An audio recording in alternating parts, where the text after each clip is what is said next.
Salut, c'est Trado. Voilà ma mise à jour pour l'indice parisien, séance du mercredi 10 février.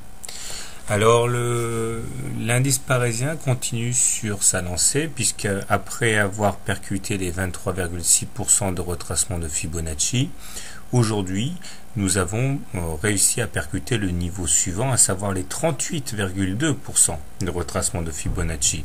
Donc mine de rien, ce rebond technique commence à produire ses petits effets. Mais comme je le disais hier, il ne faut pas s'y tromper car pour l'instant ce rebond n'est que technique. D'ailleurs, les difficultés vont commencer à devenir conséquentes à partir de demain puisqu'on aura du mal à éviter une confrontation avec la M7 fortement descendante et qui va peser comme une chape de plomb au-dessus de l'indice parisien.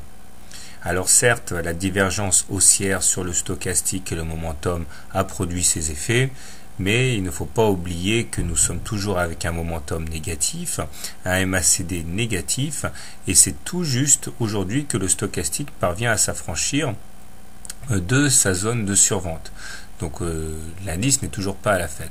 Il demeure que si on en croit la figure en épaule, tête, épaule potentielle qui pourrait se mettre en place, eh bien, si on veut trader cette figure chartiste, il semblerait qu'on a un potentiel de hausse qui pourrait aller jusqu'à 3900.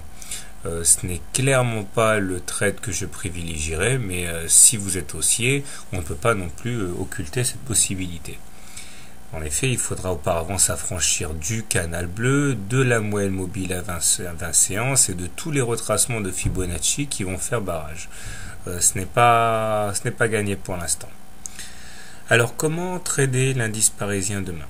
Alors, je pense que si vous voulez acheter l'indice parisien, le mieux que vous ayez à faire est d'attendre un retour sur les 23,6% de retracement de Fibonacci, d'acheter stop loss sous le support à 3527 en clôture. L'objectif étant, eh bien, si vous y croyez, d'aller chercher la M7 puis la M20. Il est clair qu'avec la M20, ce serait mieux quand même pour justifier la prise de risque. Maintenant, si vous voulez plutôt vous inscrire dans le sens de la marche, je veux dire la marche à court terme et pas à très court terme, vous pouvez shorter. Alors vous pouvez shorter tout d'abord le contact avec la M7, stop loss en cas de clôture au-dessus de la M7, objectif retour sur les plus bas, ou alors pour les plus patients, attendre un contact avec la M20 ou le haut du canal bleu, et pareil, on short, objectif retour sur les plus bas, stop loss en cas de clôture au-dessus du canal bleu ou au-dessus de la moyenne mobile à 20 séances. Bon. Après avoir profité du rebond technique, il est clair que pour moi,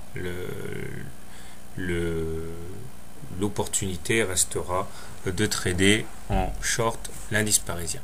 Bonne soirée et bon trade.